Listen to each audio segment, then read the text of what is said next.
Gurugram police के गिरफ्त में ये युवती खड़ी है।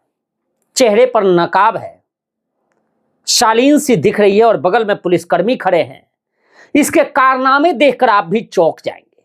और एक कारनामा ही नहीं बल्कि हम इसे गुरुग्राम पुलिस की बहादुरी और त्वरित न्याय प्रणाली का नतीजा भी कहेंगे कि 15 तारीख को मुकदमा दर्ज होता है और आज 17 तारीख को गुरुग्राम पुलिस अपनी जांच से दूध का दूध और पानी का पानी भी कर देती है। पुलिस उल्टा इस युवती को ही गिरफ्तार करती है और इसी के ऊपर वो तमाम चार्जेस लगाती है जो कहीं ना कहीं झूठी शिकायत दर्ज कराने के आरोप में पुलिस लगाती हो।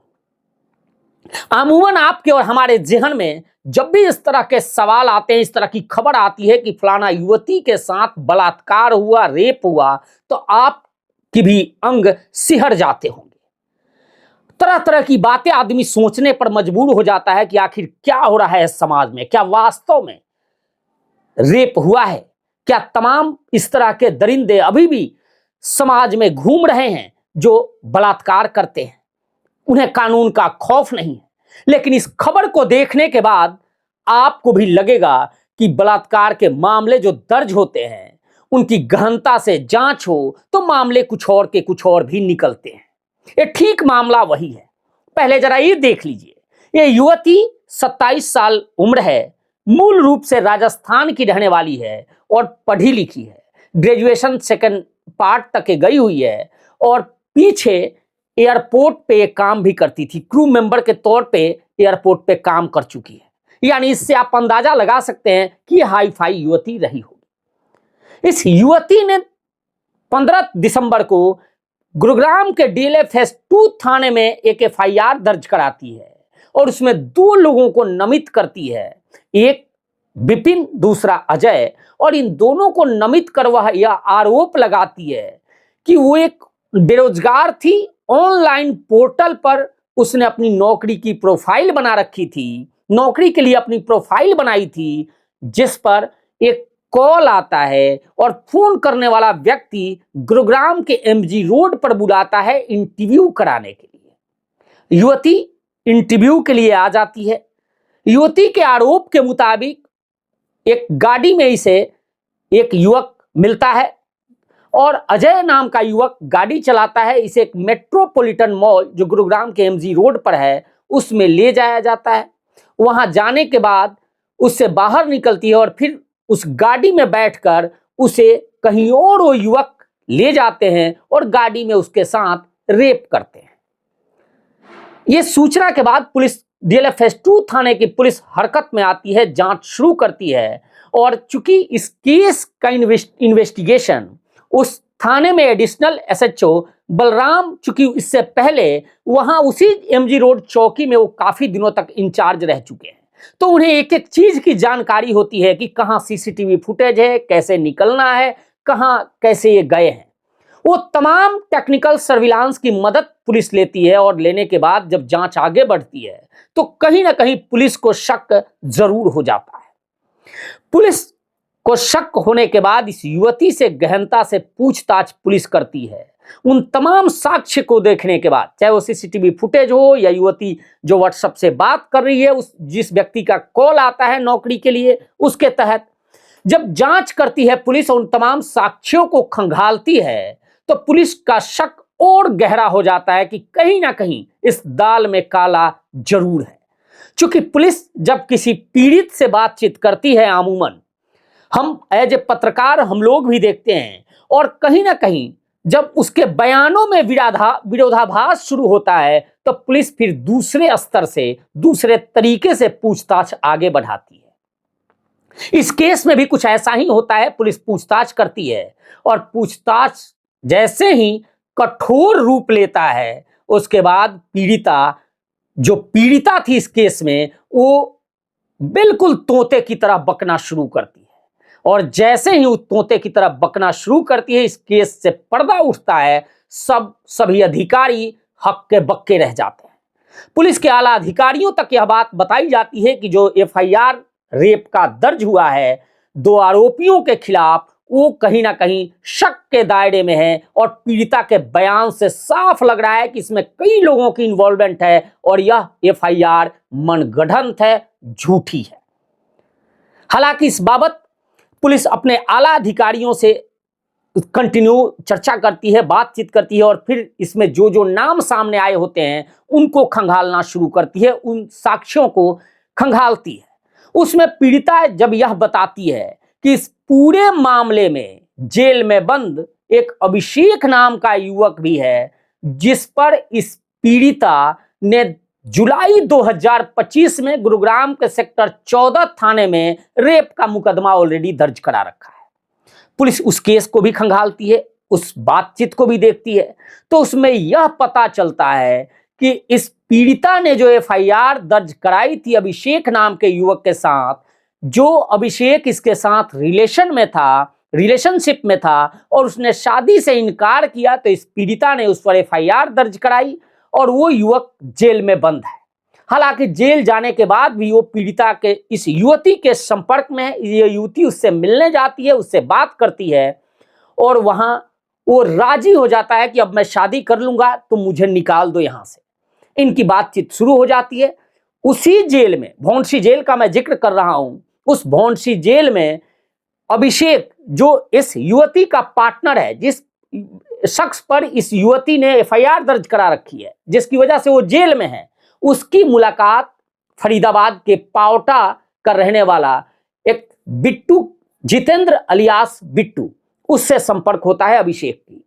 अभिषेक और बिट्टू मिलकर एक योजना बनाते हैं, क्योंकि बिट्टू भी एक रेप केस में अंदर है। उसके ऊपर भी गुरुग्राम के ही सोहना इलाके में एक महिला ने रेप का आरोप लगाया था और जिस एवज में वो जेल में बंद है। वो दो, अभिषेक और बिट्टू मिलकर एक प्लानिंग करते हैं कि ये युवती जो रेप का आरोप अभिषेक पर लगाई थी, या जो फिलहाल अभी युवती है जो पुलिस गिरफ्त में दिख रही है, इस युवती से वो संपर्क करते हैं और बिट्टू जैसे ही जमानत पे बाहर आता है, वो इस युवती के संपर्क में आता है और युवती और बिट्टू मिलकर जिसे जेल में अभिषेक के साथ जो रेप केस में बंद था, उस बिट्टू पर जिस महिला ने रेप का आरोप लगाया था सोहना इलाके में, उसी महिला के पति विपिन को फंसाने के लिए और पैसे ऐंठने के लिए उसी विपिन पर इस महिला से रेप का आरोप लगवाते हैं। और इनकी आपस में अंडरस्टैंडिंग होती है कि शायद वो रेप का आरोप लगने के बाद उनकी मंडवाली हो जाएगी, वो कहीं ना कहीं केस कमजोर होगा और विपिन की पत्नी जो रेप का आरोप बिट्टू पर लगाई है, वो कहीं ना कहीं का कंप्रोमाइज होकर उस केस से वो बरी हो जाएगा। साथ ही जो पैसे आएंगे उस पैसों में ये लोग बांट लेंगे। लेकिन ये मामला, जांच आगे बढ़ती है और पूरा का पूरा मामला खुल जाता है। पुलिस इस पूरे मामले को लेकर, जब ये पूरा मामला खुलता है और यह सामने आ जाता है तथ्य कि ये पूरा झूठा मामला था और इस पूरे मामले को षड्यंत्र के तहत आरोपियों को फंसाया गया था, पैसे ऐंठने की नीयत से फंसाया गया था, उसके बाद पुलिस इस पूरे मामले का खुलासा करती है और इस युवती को आगे लाकर एक प्रेस कॉन्फ्रेंस करती है। ये जो तस्वीरें आप देख रहे हैं, ये उसी प्रेस कॉन्फ्रेंस की है। बगल में आप गुरुग्राम पुलिस के पीआरओ हैं, वो प्रेस कॉन्फ्रेंस कर रहे हैं। बगल में सेक्टर डीएलएफ 2 थाने के एडिशनल एसएचओ बैठे हुए हैं, बलराम, आप देख सकते हैं, साथ में पुलिसकर्मी हैं और इस युवती को इन्होंने पकड़ रखा है। अब इस पूरे मामले में 2 दिन पुलिस ने इस युवती को रिमांड पर रखा और रिमांड के बाद आज इसे जुडिशियल कस्टडी भेज दिया गया है। पूरे इस मामले में क्या कुछ पुलिस अधिकारी कह रहे हैं, आप जरा ये भी सुन लीजिए। और साथ ही पुलिस ने यह संदेश भी दिया है, आमूमन कि इस तरह के जो मामले दर्ज होते हैं, जो झूठी शिकायतें होती हैं, उस पर भी पुलिस कार्रवाई करती है।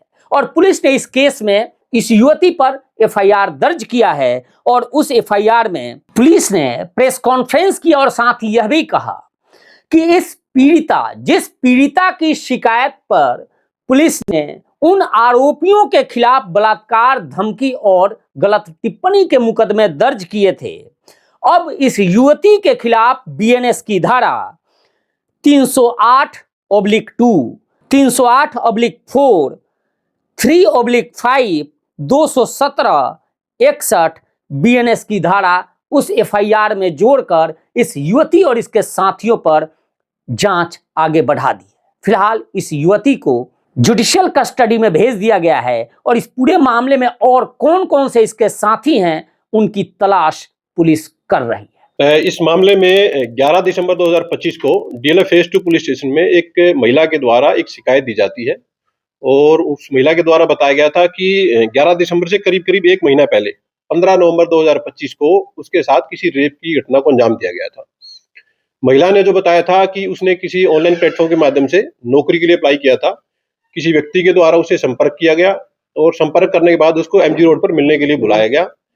वहां मिलने के लिए 2 व्यक्ति आए थे गाड़ी में और एक गाड़ी ड्राइव कर रहा था तो एक व्यक्ति उसके साथ में बैठा था। महिला ने ऐसा एलिगेशन लगाया था कि वो दोनों व्यक्ति उस महिला को नौकरी के लिए एमजीएफ मॉल में लेकर के गए और वहां से उसको वापस उन्होंने एमजी रोड मेट्रो स्टेशन पे ड्रॉप कर दिया। महिला के जो एलिगेशन थे कि ये जो पूरा मामला हुआ उसको एमजी रोड मेट्रो स्टेशन से लेकर के और वापस ड्रॉप करने तक कुल मिलाकर के 10 से 15 मिनट का ड्यूरेशन था और महिला ने एलिगेशन लगाया कि इस 15 मिनट के दौरान चलती गाड़ी में उससे इनमें से एक व्यक्ति के द्वारा रेप की घटना को अंजाम दिया गया। पुलिस के द्वारा इस मामले में एक डीप इन्वेस्टिगेशन की गई क्योंकि कुल मिलाकर के 15 मिनट का वाक्य उसके द्वारा बताया गया था तो वो लगभग पूरा का पूरा एरिया सीसीटीवी कैमराज से कवर है। पुलिस के द्वारा एक डीप इंटरोगेशन की गई और इंटरोगेशन के बाद ये पूरा का पूरा मामला झूठा पाए जाने पर इस महिला को 14 तारीख को पुलिस के द्वारा अरेस्ट कर लिया गया। इन्वेस्टिगेशन के दौरान ऐसा सामने आया है कि इस महिला के द्वारा सेक्टर 14 पुलिस स्टेशन में जुलाई 2025 में एक रेप की एफआईआर रजिस्टर कराई गई थी। इस रेप की एफआईआर में एक एक्यूज था जिसका नाम था अभिषेक। वो फिलहाल जेल में बंद है। तो जेल में उसके बंद होने के दौरान उसका और इस महिला का आपस में कुछ कॉम्प्रोमाइज की बातें चल रही थी। तो इस कॉम्प्रोमाइज के चलते ही अभिषेक के साथ एक और एक्यूज जेल में बंद था, वो एक अन्य रेप के केस में था जिसका नाम था बिट्टू। इस महिला ने अभिषेक को जब कहा कि मैं बाहर हूं तो आप मेरी कुछ मदद करो, अभिषेक ने बिट्टू को इसे मिलने के लिए भेजा कि ये जो बिट्टू है ये आपकी मदद करेगा। बिट्टू के द्वारा और इस महिला के द्वारा प्लान करके इससे पूरी की पूरी झूठी जो ये षड्यंत्र रचा गया था, ये इन दोनों के द्वारा एक प्लान किया गया था। इन्वेस्टिगेशन में ऐसा सामने आया है कि इस महिला के द्वारा जिस एक्यूज के अगेंस्ट, जिस व्यक्ति के अगेंस्ट रेप की एफआईआर रजिस्टर कराई गई है उसका जो नाम है विपिन है, तो ये विपिन की वाइफ के द्वारा बिट्टू के अगेंस्ट एक रेप की एफआईआर रजिस्टर कराई गई थी। तो बिट्टू के द्वारा बेसिकली ये प्लानिंग जो की गई थी वो उस रेप की एफआईआर के अगेंस्ट में प्रेशर बनाने के लिए ये झूठी एफआईआर उस महिला के साथ मिलकर षड्यंत्र करके एफआईआर रजिस्टर कराई गई थी। इस महिला को फिलहाल पुलिस के द्वारा अरेस्ट कर लिया गया है और जो एक्यूज इस पूरे घटनाक्रम में शामिल है उनकी पुलिस के द्वारा जल्दी अरेस्टिंग की जाएगी। ये जो महिला है फिलहाल ये कुछ नहीं करती। पूर्व में ये 2024 में ये एक एयरलाइंस में कैबिन क्रू की नौकरी करती थी। फिलहाल ऐसा सामने आया है कि ये फिलहाल ये कोई काम नहीं करती। देखिए अभी तक की जो इन्वेस्टिगेशन है उसमें ऐसा सामने आया है कि ये जो एक्यूज बिट्टू था, ये बिट्टू इस पूरे मामले में संलिप्त था। बिट्टू के अगेंस्ट पहले से एक एफआईआर रजिस्टर है, तो उस एफआईआर को कैंसिल कराने के लिए या उसकी मुद्दइया पर दबाव बनाने के लिए एफआईआर रजिस्टर कराई गई थी। फिलहाल तक इन्वेस्टिगेशन में 2 ही लोगों की संलिप्तता सामने आई है। बिट्टू के अरेस्ट होने के बाद में और मामले में फर्दर इन्वेस्टिगेशन की जाएगी और यदि कोई अन्य एक्यूज इस पूरे मामले में शामिल होगा तो पुलिस उसको भी अरेस्ट करके मामले का फर्दर खुलासा करेगी। देखिए अभी तक ऐसा सामने नहीं आया है कि कोई पैसे की डिमांड की गई थी। फिलहाल तो इन्वेस्टिगेशन में यही सामने आया है कि बिट्टू के अगेंस्ट जो ऑलरेडी रेप की एफआईआर रजिस्टर्ड थी, उस एफआईआर की कंप्लेनेंट के ऊपर दबाव बनाने के लिए उसके हस्बैंड के खिलाफ ये झूठा मामला दर्ज करवाया गया। तो कौन है ये महिला, क्या है इसकी? ये जो महिला है ये बेसिकली राजस्थान के गांव की रहने वाली है। फिलहाल ये दिल्ली में किराए पर रहती है और जैसे मैंने आपको बताया कि 2024 में एक एयरलाइंस में ये कैबिन क्रू की नौकरी करती थी। सर अभिषेक के खिलाफ जो इसने केस दर्ज कराया था उसकी क्या सत्यता सामने आई है? देखिए अभी जो अभिषेक है वो फिलहाल जेल में है और उस केस की भी एक डीप इन्वेस्टिगेशन पुलिस के द्वारा की जा रही है और अगर उसमें भी कुछ गड़बड़ पुलिस को मिलेगी तो उसमें भी पुलिस फर्दर इन्वेस्टिगेशन हो जाएगी। अभी पुलिस के द्वारा जो नजदीकी राज्य और नजदीकी डिस्ट्रिक्ट हैं उनसे संपर्क किया गया है और प्रोफाइल है वो शेयर की गई है और यदि किसी अन्य राज्य में भी या किसी अन्य डिस्ट्रिक्ट में इस तरह का कोई मामला रजिस्टर्ड इसके द्वारा करवाया मिलेगा तो पुलिस उसके अकॉर्डिंग केस में सेक्शन ऐड करके और फर्दर इन्वेस्टिगेशन जारी रखेगी। देखिए इस बारे में एक डीप इन्वेस्टिगेशन पुलिस के द्वारा की जाएगी क्योंकि उस केस में ये महिला थी, ये कंप्लेनेंट थी और वो जो अभिषेक है वो अक्यूज था। तो उस बारे में विस्तार से जांच की जाएगी कि इन दोनों का संपर्क कैसे हुआ, क्या ये जेल में उससे मिलने गई या किसी अन्य माध्यम से उसके द्वारा मैसेज भिजवाया गया। उसके बारे में एक डीप इन्वेस्टिगेशन की जा रही है।